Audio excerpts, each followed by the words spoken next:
Hi, I'm Kevin Baxter at Pro Twin Performance. See a good looking bike I'm sitting on here. Got a call about a year ago from a fellow named Ron Johnson with a problem. He had a pretty cool bike, but found it very uncomfortable to ride. He started out with a Thunder Mountain Keystone chopper. Now, if you're not familiar with the brand, the Keystone choppers have about a 42-degree rake front end, 12-inch over fork tubes, with a 6-up and 6-out frame. Now, basically what that means, you take a stock frame from the stock specifications on a stock Harley-Davidson, and you stretch that neck out 6 inches and up 6 inches, which put the forks in this area here. Now, what that means for a rider in that particular riding position, he would have been approximately here. Now, for Ron, that created quite a bit of discomfort, some lower back problems and burning sensation between the shoulder blades. And a bike with that frame geometry, it also makes it pretty difficult to ride in the curves. Now, Ron liked to ride in the curves. So when he called me up, the initial idea was just to make some minor modifications to his bike. And the other option was to build him a bike from scratch. It wasn't necessarily in the budget, plus he had some pretty good parts on the Thunder Mountain that we could use. So Ron decided just to send me the bike down and we went to work on it. So some of the modifications that we made, of course, is re-raking the frame, turning it into more of a pro street bike. Took the frame to a 0-up 4-out, which gives the frame a little bit of a longer look. We cut 11 inches off of the fork tubes, and then we tackled the engine. He started out with a 103-inch Screaming Eagle motor, which was lazy at best, and built him a 120-inch powerhouse. In addition to some of those modifications, we added a lot of really trick parts to improve the quality of the build.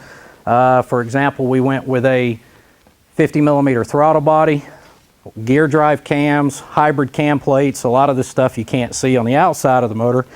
But Ron also wanted something a little different. So the guys at Baker Drivetrain hooked us up with a belt drive primary to work with his right side drive 6-speed transmission.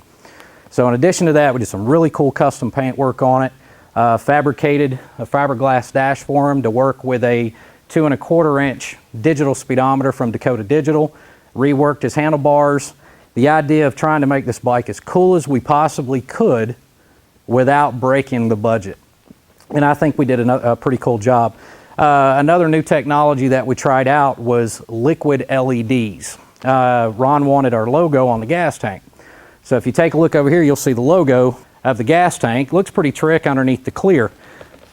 When it really gets cool is when you flip the switch. One of the parts, other than the basic sheet metal components and the items that we remanufactured for the bike, one of the parts left over is the top part of the frame. So this will give you a general idea of exactly what we cut out and also the color of the bike. And once we got this out of the way, enabled us to tear the whole bike down, make those changes, improve on what he had from Thunder Mountain, and make it a pretty cool bike.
A modification like this is pretty hefty. It does require the bike to be completely torn down. Depending on what you're starting with, can require some very extensive modifications and the purchase of a lot of new parts. In Ron's case, it really wasn't necessary to just change it from a raked out chopper to a Pro Street bike.